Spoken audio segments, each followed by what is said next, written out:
Hey guys, it's Meg and welcome back to my YouTube channel. Today I'm setting up some book journaling spreads so I can document my reading through the year, and let's just get into it.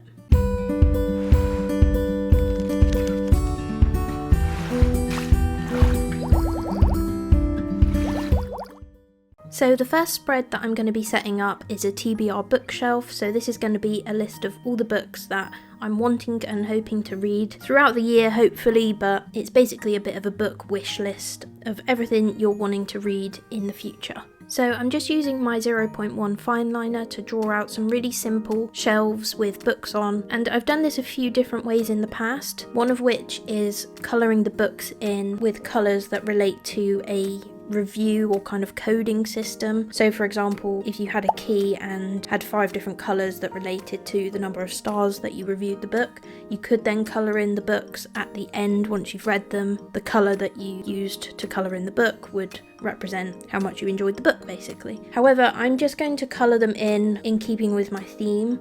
I'm not going to use this as a rating system because I've decided that throughout my journal I want to include some book review pages within my weekly spreads and a bit more of a detailed review. So for this page I'm just going to colour the books in straight away in a variety of colours that work with my theme, but the kind of colour coding rating system is also a nice way to do it if that is something that interests you.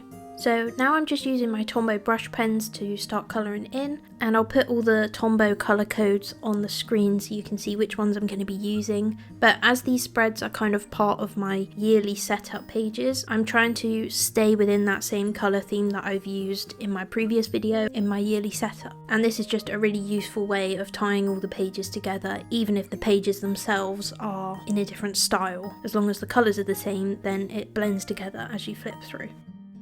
Now I'm colouring in the shelves, and I'm trying to colour in the same horizontal direction because the lines that this creates helps give it that wood grain effect, and then I'm going on top with the same pen just to add in a few really subtle details, and by using the same colour it gives it a bit of a wood look without it being cartoony or with too high a contrast that then draws your eye. I like that the detail's there if you look for it, but it's not really grabbing your attention. So as you can see, I'm now just colouring in all the books, and I've decided that I'm going to be using the sage green colour, the kind of periwinkle lavender blue, and also yellow. And then on the spines of the books that you can see on the bookshelf, that's where I will write the title of the books that are on my TBR. So it's good that there's plenty of books on the shelves, so I've got lots of space and I can add to it throughout the year. It's not something I need to fill in entirely right now, and hopefully by the end of the year a lot of these books will have been read and ticked off my list. The next page is going to be an illustration page. When I was scrolling through Pinterest and getting my inspiration for the theme and general vibe that I wanted for these spreads, I came across a really cute illustration that I thought just kind of summarised the aesthetic that I was going for. And so I just decided that I would include it and just change up the colours used a little bit so that it's a bit more in keeping with my theme. But I'm just trying to make my journal a little bit more creative this year, so that not only is it a good place to document everything that I'm doing and like on these what I'm reading, but it's also a place where I can just be a bit creative and have some more fun, and so I thought this one would be a nice page to include. I've always been someone who enjoys reading, but my consistency with it very much comes and goes in waves. But since summer last year, I've been so much more consistent. I've read every single day, and that is definitely due to the fact that I joined an online book club. So I'm part of Jack Edward's Inklings Bookclub. That has been really enjoyable. I've read some books that I wouldn't have otherwise picked up, and it's also forced me to read some books that have been on my TBR for quite a long time, and it's actually making me get on with reading them. And it's also been really nice because on the app Fable we've got a book club kind of chat, and there's kind of chat rooms for each chapter, so wherever you are in the book you can be taking part in the discussion and seeing what other people reading it are thinking, and it's really nice to have that keeps you accountable. It just helped me get out of that funk and kind of actually get on with something that I was wanting to in the first place, which is reading consistently, which I can now say I've very much formed the habit. I read every night before I go to bed for probably half an hour or more usually, and so I thought it was about time to include some proper book journal type pages in my bullet journal, and this little illustration page just fit perfectly. What I'm going to do is, where you see the pink squiggle around the outside, I'm going to cut around that so it creates a bit of a Dutch door effect, and then on the flip side of that page I'm going to use it as a place to dump any of my favourite quotes that I come across whilst I'm reading throughout the year. So any lines that particularly stick out or I really love when I read them, I'm going to just jot them down on the back of this illustration. So not only is it a nice little creative thing to do on this page, but it is going to have a function, which is always good.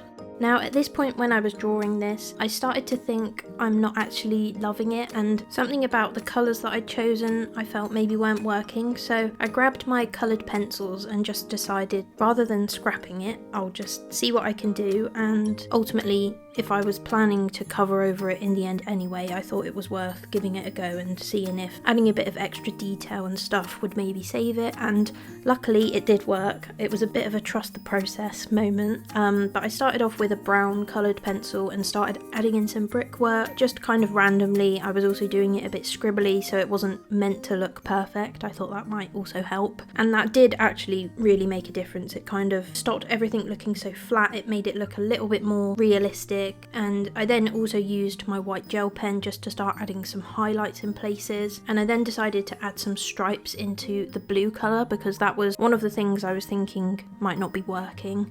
I don't know if it clashed a little bit with the mustardy yellow, but adding in the white stripes with the gel pen broke down that colour a little bit, so it wasn't as intense, it didn't stand out quite as much. And I just find it quite funny how something so small can actually make such a big difference. I'm actually happy with how it turned out now, so let this be your sign not to tear pages out or cover them over before you've given them a little bit of a chance to see if you can fix it. I also then added some green in the foreground to help blend that grass section, because I was thinking that the background being purely white was maybe making it look a bit odd as well. So I'm really happy with how it finally turned out, and let me know in the comments what you think.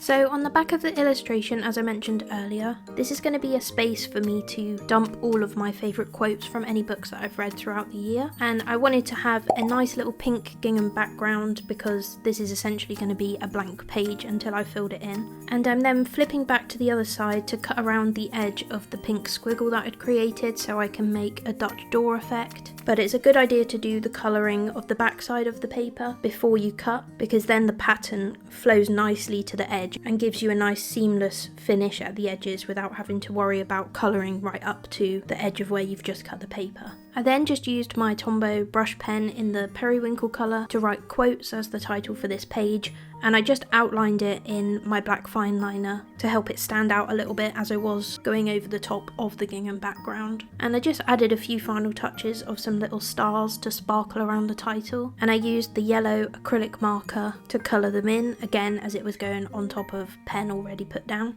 And I just love how cute and simple this page is. And then the final page in this setup is going to be a Year in Pixels style Pages Read reading tracker. So I'm setting up the grid first, and this is going to be the days of the month down the left hand side, and then each column is going to be for a month. So very much the same setup as a Year in Pixels.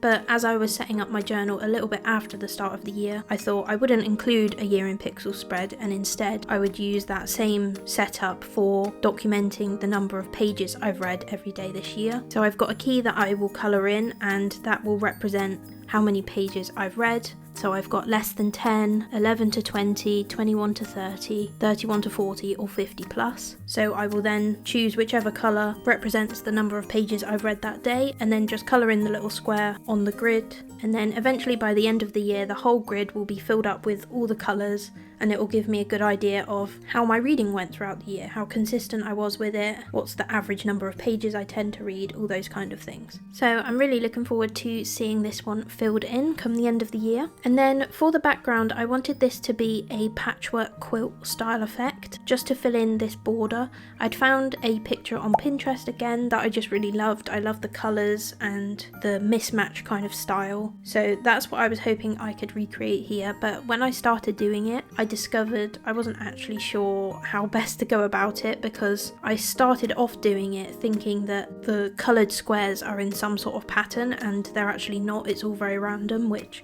I guess is the point. That's what gives you that patchwork look. So I had to save it a little bit as I went along. This was another trust the process, because as I was doing this I just kept thinking how bad it looks. My little gingham patches didn't look great, and I was thinking it was just going to entirely ruin all of this setup that I've just spent hours doing. But I was lucky that the picture that I found had very similar colours to the ones I was going to be using, because I think if I couldn't keep looking back at that and thinking that looks really nice, so this will hopefully look nice come the end, I would have been a bit more stressed out. But the idea of wanting to fill in this border was so that when you flip the quotes page back and you're looking at the illustrations page, you should be able to see the patchwork quilt border all around the edge, because the section that's been cut out for the Dutch door should completely cover the page's pixel tracker. So that was the idea behind it, and I do think we got there in the end, but again, it was a bit of a stressful page, this one.